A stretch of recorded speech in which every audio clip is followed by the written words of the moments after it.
की चर्चा करता हूं तो कांग्रेस और उसका पूरा इकोसिस्टम बिलबिला जाता है। पता नहीं क्या है। आदरणीय अध्यक्ष जी, हम एक शेर सुना करते थे। मुझे ज्यादा इसका ज्ञान तो नहीं है, लेकिन सुनते थे। लम्हों ने खता की और सदियों ने सजा पाई। आजादी के बाद से ही जो फैसले लिए गए, उनकी सजा आज तक देश भुगत रहा है।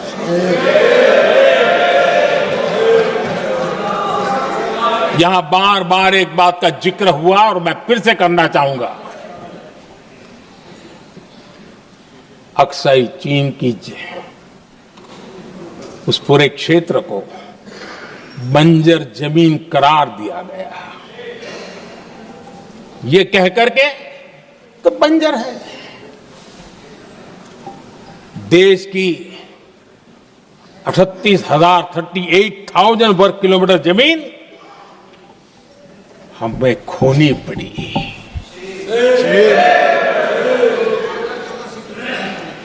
आदरणीय अध्यक्ष जी, मैं जानता हूं मेरी कुछ बातें चुभने वाली है। 1962 और 1963 के बीच कांग्रेस के नेता जम्मू कश्मीर के पूंछ,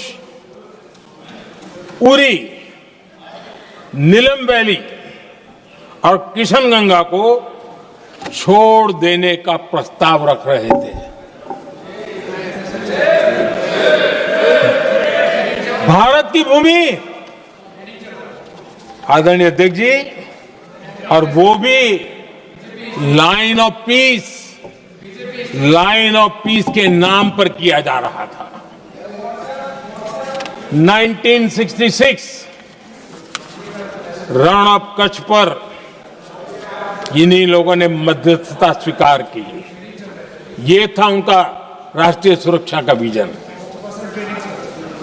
एक बार फिर उन्होंने भारत का करीब 800 वर्ग किलोमीटर क्षेत्र पाकिस्तान को सौंप दिया, जिसमें छड़बेट भी शामिल है, कि कहीं उसको छड़ा बेट भी कहते हैं।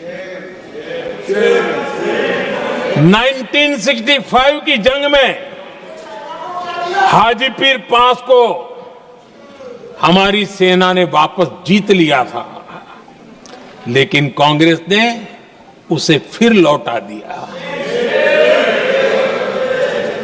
1971 पाकिस्तान के 93,000 फौजी हमारे पास बंदी थे। पाकिस्तान का हजारों वर्ग किलोमीटर एरिया हमारी सेना ने कब्जा किया था। हम बहुत कुछ कर सकते थे, विजय की स्थिति में थे। उस दौरान अगर थोड़ी सा विजन होता, थोड़ी सी समझ होती, तो पीओके वापस लेने का निर्णय हो सकता। वो मौका था, वो मौका भी छोड़ दिया गया।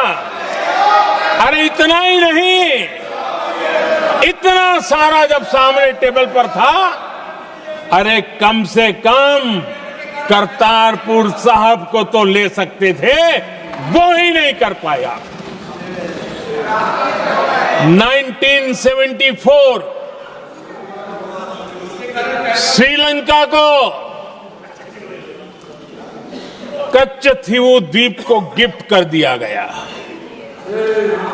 आज तक हमारे मछुआरे भाई बहनों को इससे परेशानी होती है, उनकी जान पर आफत आती है। क्या गुनाह था तमिलनाडु के मेरे फिशरमैन भाई बहनों का? आपने उनका हक छीन लिया और दूसरों को गिफ्ट कर दिया। कांग्रेस का दशकों से इरादा लेकर चल रही थी कि सियाचिन से सेना हटा दी जाए।